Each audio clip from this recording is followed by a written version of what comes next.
Existe um mapa desenhado à mão, em Londres, no ano de 1916. É um mapa simples. Linhas retas. Cores diferentes. Não há montanhas marcadas, não há rios respeitados, não há tribos consideradas. Há apenas dois homens, uma mesa, e a arrogância de quem acredita que o mundo pode ser dividido como uma herança. Esse mapa ainda existe. E as guerras que ele criou também.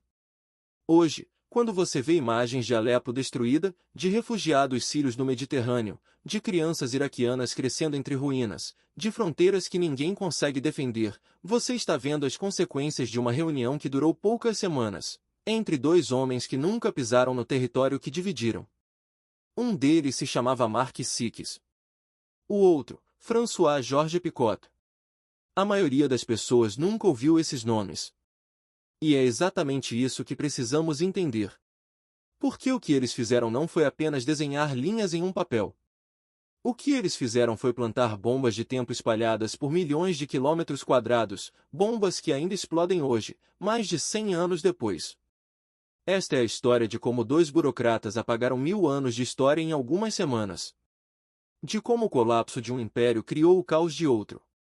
E de como uma decisão tomada em segredo, em tempo de guerra, em 1916, ainda determina quem vive e quem morre no Oriente Médio do século XXI. Você precisa conhecer essa história. Porque sem ela, nada do que acontece hoje faz sentido. Para entender Sykes e Picot, você precisa primeiro entender o que eles queriam destruir. O Império Otomano.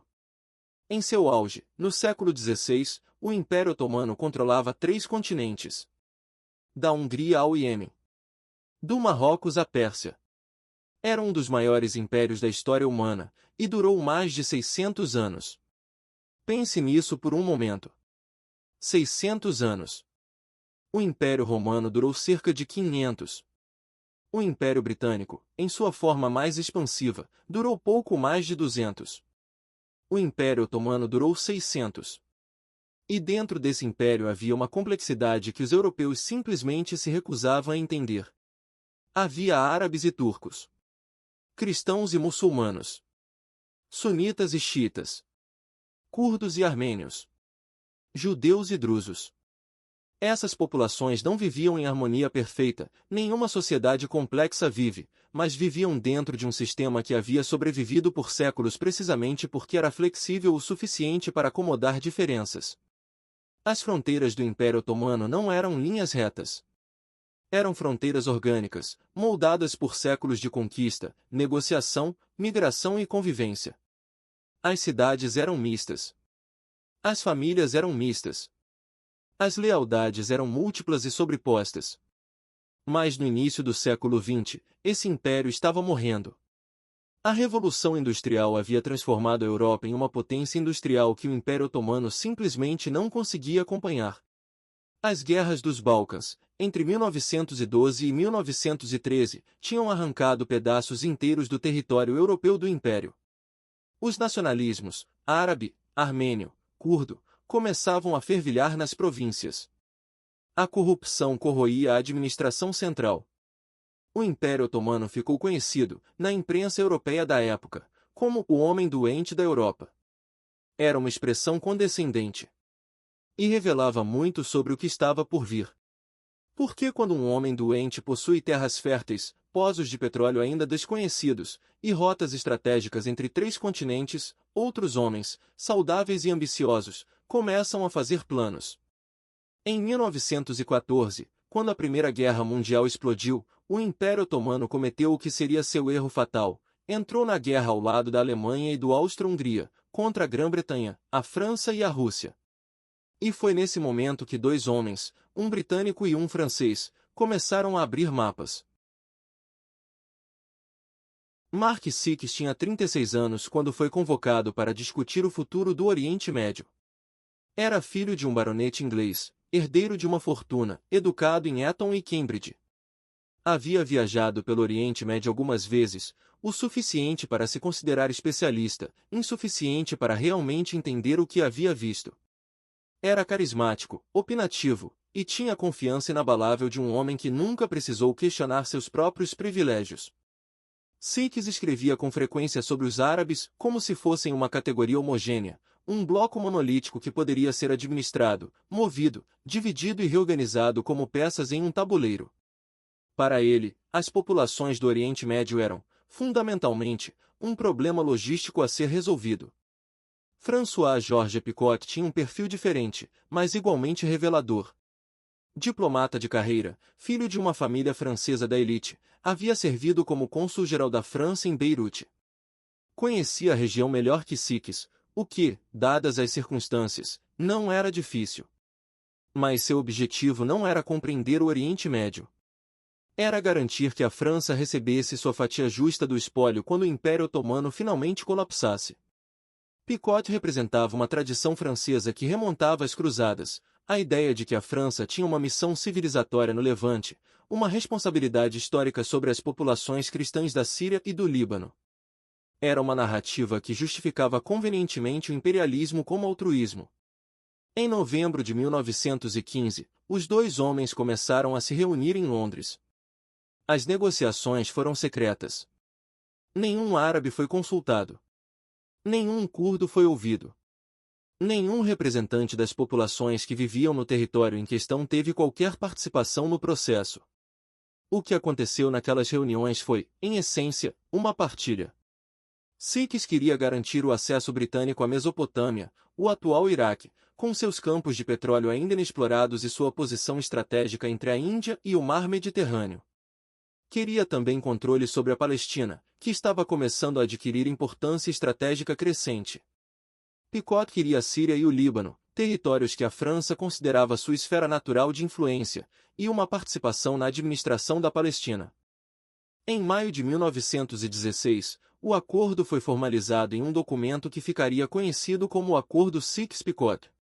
Ele dividiu o Oriente Médio Árabe em zonas de influência francesa e britânica, com linhas retas, ignorando completamente a geografia, a história, a etnografia e a vontade das populações locais.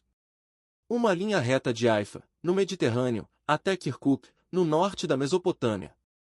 Acima dessa linha, a França. Abaixo, a Grã-Bretanha. Foi tão simples quanto isso. E tão catastrófico.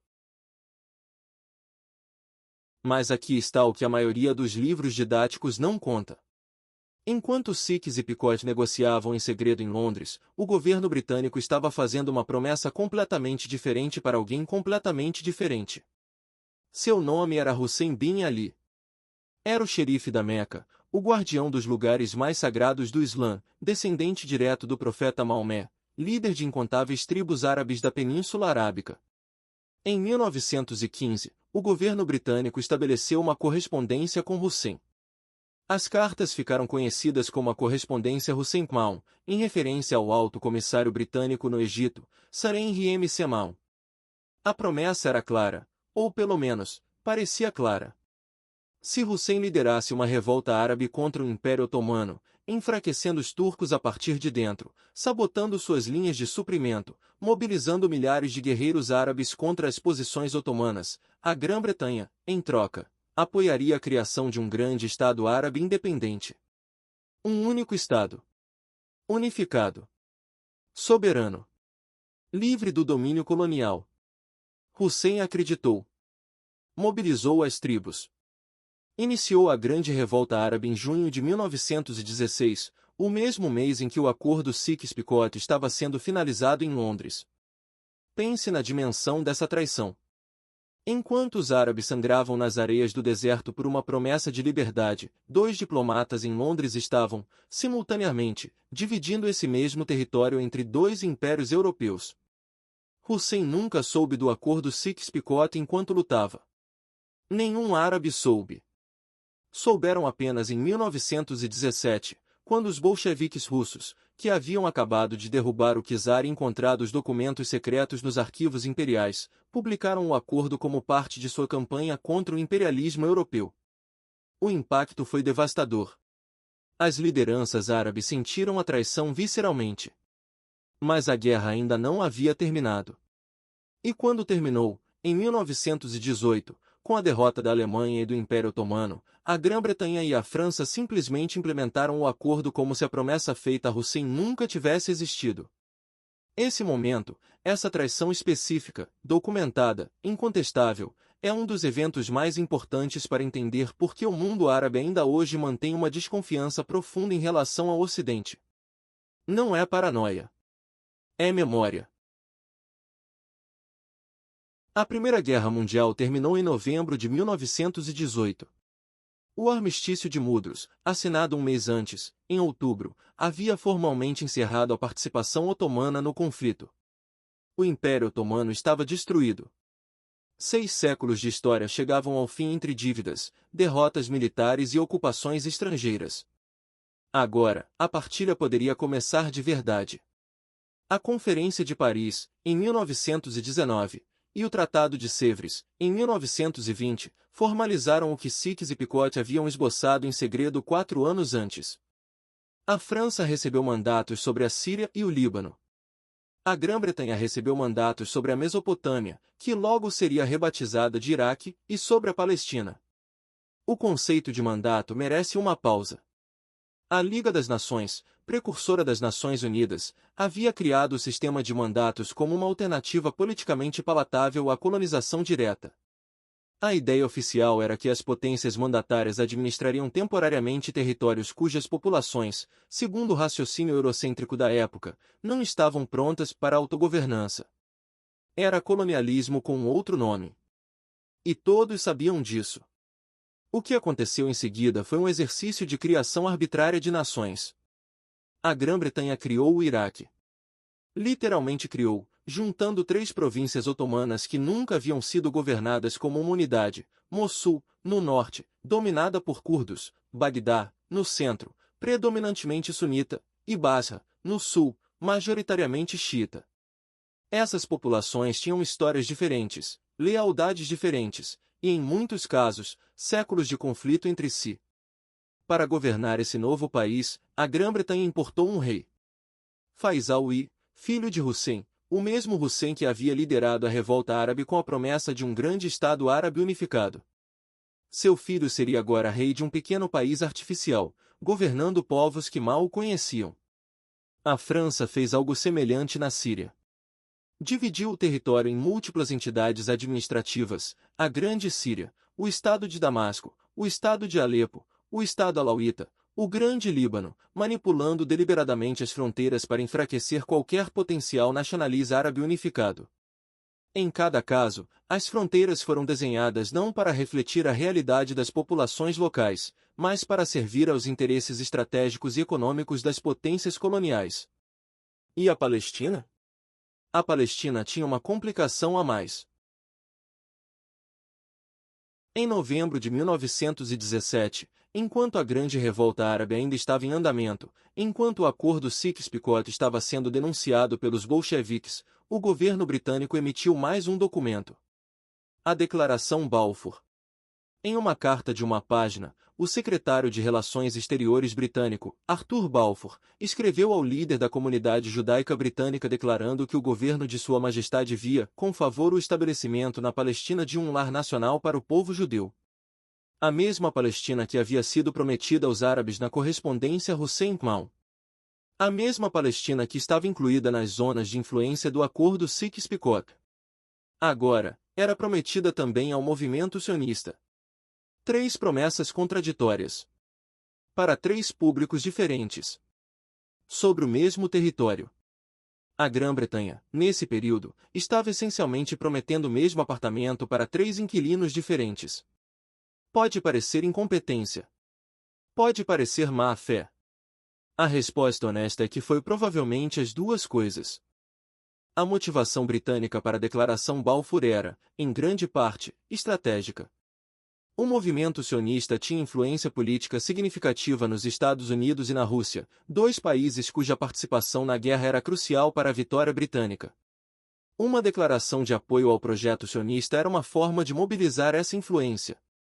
As consequências de longo prazo para a população árabe que já vivia na Palestina não eram a prioridade. Aliás, mal eram mencionadas.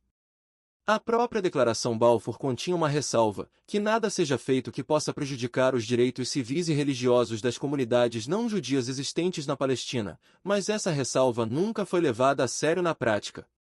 A população árabe da Palestina, que em 1917 constituía cerca de 90% dos habitantes do território, simplesmente não era considerada um ator político relevante. Essa é a raiz. Essa é a origem.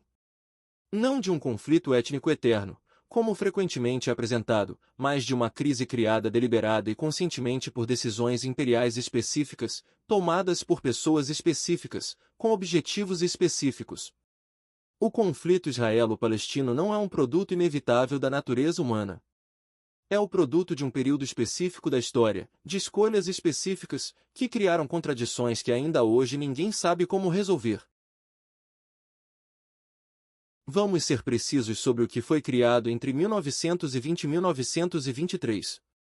O Iraque moderno foi desenhado para garantir o acesso britânico aos campos de petróleo de Mossul e a saída para o Golfo Pérsico através de Basra.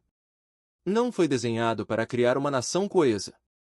Como resultado, o país nasceu com uma contradição fundamental: uma maioria xiita no sul que historicamente havia sido governada por uma minoria sunita, uma população curda no norte que nunca quis fazer parte de nenhum Estado árabe, e uma elite político-militar que só conseguia manter o país unido através da força. Saddam Hussein não foi uma anomalia histórica. Foi, em muitos aspectos, um produto lógico de um Estado que só podia funcionar através da coerção. A Síria moderna foi criada com fronteiras que colocavam dentro do mesmo país populações com identidades, histórias e aspirações radicalmente diferentes. Alauítas, sunitas, cristãos, drusos, curdos, não como comunidades negociando um convívio em um Estado legítimo, mas como grupos forçados a compartilhar um território por decisão colonial. O Líbano foi separado da Síria deliberadamente pela França, para criar um Estado com maioria cristã maronita, uma minoria dentro da região, mas uma maioria dentro do território artificialmente delimitado. O resultado foi um sistema político construído sobre um censo demográfico de 1932 que nunca pôde ser atualizado porque qualquer atualização mudaria radicalmente o equilíbrio de poder. O Líbano entrou em guerra civil em 1975, em parte por isso. E em muitos aspectos ainda não saiu. A Jordânia foi criada quase por acidente, quando a Grã-Bretanha precisou de um território para instalar Abdallah, outro filho de Hussein, depois que Faisal havia sido expulso da Síria pela França. Foi literalmente criada em um fim de semana, segundo a lenda diplomática. Winston Churchill, então secretário de Estado para as colônias, teria traçado a fronteira oriental da Jordânia com a Arábia Saudita enquanto ainda estava com ressaca de um jantar. A história pode ser apócrifa. O resultado não é. E o Kuwait? A Arábia Saudita? O Catar? O Bahrein? Cada um desses estados foi criado, delimitado ou reconhecido pelas potências coloniais com uma lógica que tinha tudo a ver com o controle do petróleo e das rotas comerciais, e nada a ver com a autodeterminação dos povos que viviam lá. O resultado foi uma região inteira estruturada não para funcionar como estados-nação coesos, mas como instrumentos de interesses externos. E quando esses instrumentos pararam de ser úteis, ou quando os povos que viviam dentro dessas fronteiras artificiais começaram a exigir seus próprios direitos, as fronteiras explodiram. A história do Oriente Médio no século XX é, em grande parte, a história dessas bombas de tempo explodindo, uma por uma. 1948, a criação do Estado de Israel e a Primeira Guerra Árabe-Israelense. Centenas de milhares de palestinos deslocados, o evento que os palestinos chamam de Nakba, a catástrofe. As fronteiras herdadas do mandato britânico imediatamente contestadas por todos os lados. 1956, a crise do Suez. O Egito de Nasser nacionaliza o canal de Suez, a grande artéria do comércio britânico. A Grã-Bretanha, a França e Israel invadem. Os Estados Unidos, agora a nova potência global, substituindo os impérios europeus em declínio, forçam a retirada. O mapa do imperialismo era o mesmo, os atores tinham mudado. 1967, a Guerra dos 6 Dias. Israel ocupa a Cisjordânia, a faixa de Gaza, o Sinai e as colinas de Golã. As fronteiras do Acordo Sykes-Picot são mais uma vez redesenhadas, desta vez pela força das armas. Os territórios palestinos passam a uma ocupação militar que dura, em partes, até hoje. 1979, a Revolução Iraniana. O Irã, que não era parte do Acordo Sykes-Picot mas que vivia sob influência imperial britânica e americana desde o início do século, expulsa o Shah instalado pelo Ocidente e estabelece uma república islâmica. O equilíbrio de poder regional se transforma completamente. 1980, a Guerra Irã-Iraque. Saddam Hussein, com apoio americano e europeu, ataca o Irã revolucionário. 8 anos de guerra. 1 milhão de mortos. As fronteiras artificiais do Iraque em conflito com os persas do outro lado de uma fronteira igualmente artificial. 1990, Saddam invade o Kuwait. O argumento iraquiano era, em parte, histórico. O Kuwait havia sido artificialmente separado do Iraque pelos britânicos para garantir o controle das reservas de petróleo. Ninguém estava errado sobre a história. Ninguém estava certo sobre a solução. 1991, a Guerra do Golfo. Os Estados Unidos e uma coalizão de 34 países expulsam o Iraque do Kuwait. As fronteiras são restauradas. O problema não é 2003, a invasão americana do Iraque. O argumento de armas de destruição em massa que nunca foram encontradas. A derrubada de Saddam Hussein. E então o colapso do Estado iraquiano, porque o Estado iraquiano nunca havia sido construído sobre bases sólidas. Sem a força coercitiva que mantinha os grupos unidos, as tensões artificialmente represadas pela criação colonial de 1920 explodiram. A Guerra Civil Iraquiana. A ascensão da Al-Qaeda no Iraque. E depois, o Estado Islâmico. 2011, a Primavera Árabe. Em toda a região, populações se levantam contra governos autoritários. Na Síria, o que começa como protestos pacíficos se transforma em uma guerra civil que envolve o regime de Assad, grupos rebeldes apoiados pelo Ocidente e pela Turquia, o Estado Islâmico, o Irã, a Rússia e os Estados Unidos, todos lutando dentro de um território que nunca foi verdadeiramente uma nação. O Estado Islâmico, em seu momento de expansão máxima em 2014, fez algo simbolicamente devastador: demoliu fisicamente o posto de fronteira entre o Iraque e a Síria, anunciando que estava destruindo o Acordo Sykes-Picot. Era propaganda. Mas era propaganda que tocava em algo real. Vamos parar aqui e olhar para o mundo em que vivemos hoje. Existem atualmente mais de 13 milhões de sírios deslocados, dentro do país ou como refugiados no exterior. É uma das maiores crises de deslocamento da história humana desde a Segunda Guerra Mundial. As raízes dessa crise estão no colapso de um Estado que nunca foi construído para funcionar. O Iraque, mais de 20 anos depois da invasão americana, ainda luta para construir instituições políticas estáveis em um território dividido entre curdos, sunitas e xiitas que têm pouco em comum além de uma fronteira que não escolheram. O conflito israelo-palestino, que já atravessou 8 décadas, múltiplas guerras, inúmeros acordos de paz fracassados, permanece irresolúvel em parte porque suas origens e contradições são tão profundas que nenhuma solução diplomática consegue superar o que foi estabelecido entre 1916 e 1948. O Líbano é um estado que literalmente não consegue eleger um presidente, passou 2 anos e meio sem chefe de estado entre 2022 e 2025, enquanto o país colapsava economicamente e era arrastado para o conflito regional. O Iêmen está em guerra civil desde 2015, com intervenção saudita e iraniana, num conflito que tem dimensões setárias, sunitas contra xiitas, que se sobreponham perfeitamente sobre as divisões artificiais criadas pelo colonialismo. A Arábia Saudita e o Catar, países criados e sustentados pelo Ocidente como instrumentos de estabilidade regional, financiam grupos e movimentos que desestabilizam seus vizinhos. O Irã, o grande estado regional que ficou de fora do Acordo Sykes-Picot mas que foi igualmente manipulado por potências externas ao longo do século XX, desenvolve tecnologia nuclear em parte como resposta a décadas de interferência estrangeira que culminaram no golpe de 1953, quando a CIA e o MI-6 derrubaram um governo democraticamente eleito para proteger interesses petrolíferos britânicos. Cada um desses conflitos tem sua própria dinâmica, suas próprias causas imediatas, seus próprios atores.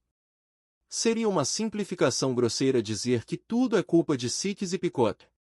Mas seria igualmente desonesto ignorar que quase todos esses conflitos são agravados, em muitos casos tornados irresolvíveis, pela estrutura de estados artificiais, fronteiras arbitrárias e promessas contraditas que foram estabelecidas naquele período entre 1916 e 1923. É como construir uma casa com fundações erradas. Você pode reformar os quartos, trocar as janelas, pintar as paredes. Mas enquanto as fundações estiverem erradas, a casa vai continuar rachando. As fundações do Oriente Médio moderno foram erradas desde o início. E ninguém teve coragem, ou interesse, em reconstruí-las. Mark Sykes morreu em 1919, de gripe espanhola, em Paris, durante a Conferência de Paz. Tinha 39 anos. Não viveu para ver as consequências completas do que ajudou a criar. Antes de morrer, há relatos de que começou a questionar partes do acordo que havia negociado. Mas foi tarde demais. François-Georges Picot viveu até 1951. Viu a criação do Estado de Israel, a Primeira Guerra Árabe-Israelense, o início do que se tornaria uma das crises humanitárias mais duradouras da história moderna. Não deixou nenhum registro público de arrependimento. Os dois morreram como membros respeitados da elite diplomática europeia. Suas carreiras não foram destruídas pelo que fizeram. Suas reputações, na Europa, permaneceram intactas. É apenas a história que o julgou de outra forma. Existe uma tentação, quando contamos essa história, de transformá-la em um conto moral simples. Dois homens maus fizeram uma coisa má, e o mundo sofreu as consequências. Mas a realidade é mais complexa e, de certa forma, mais perturbadora. Sykes e Picot não eram monstros. Eram produtos de seu tempo e de sua classe, homens que acreditavam genuinamente na superioridade da civilização europeia, na capacidade de seus governos de administrar territórios atrasados, na lógica do imperialismo como projeto de modernização. Acreditavam no que faziam. É isso que torna a história mais assustadora. Não a má-fé, mas a boa-fé com que o imperialismo foi executado. A certeza tranquila de que tinham o direito e a capacidade de decidir o destino de povos que não conheciam, em territórios que não habitavam, por razões que não tinham nada a ver com o bem-estar dessas populações. Essa certeza, essa arrogância específica, não desapareceu do mundo. Mudou de forma. Mudou de vocabulário. Mas permanece como uma das forças mais destrutivas da política internacional. Hoje, quando vemos potências externas intervindo em conflitos do Oriente Médio com a retórica de trazer democracia ou restaurar a estabilidade, muitas vezes agravando os conflitos que prometem resolver, estamos vendo ecos da mesma lógica que animou Sykes e Picot em 1916. A crença de que é possível resolver, de fora, os problemas que foram criados, de fora, por outros. Mas há algo mais que precisamos entender antes de terminar. A história de Sykes Picot não é apenas uma história sobre imperialismo europeu. É também uma história sobre como o poder funciona no mundo moderno. Como decisões tomadas em salas fechadas, por um número pequeno de pessoas, sem consulta às populações afetadas, podem criar realidades que persistem por gerações. Os palestinos que hoje vivem sob ocupação não escolheram essa situação. Os iraquianos que sobreviveram à guerra civil não escolheram ter nascido em um estado artificial. Os sírios que fugiram de Alepo não escolheram as fronteiras de seu país. Eles vivem as consequências de escolhas feitas por outros, muito antes de nascerem. E isso, esse peso de um passado que não se pode desfazer, é talvez o legado mais durável de dois homens que a maioria das pessoas nunca ouviu falar. Mark Sykes. François-Georges Picot. Dois nomes. Uma linha reta em um mapa. 100 anos de consequências. Da próxima vez que você ver uma notícia sobre o Oriente Médio, uma guerra, uma crise humanitária, uma negociação de paz que falha, lembre-se dessa linha. Ela ainda está lá. Ainda determina o que é possível. Ainda mata pessoas. Desenhada por dois homens, em uma tarde de novembro, em Londres, em 1916. Que nunca precisaram viver com o que criaram.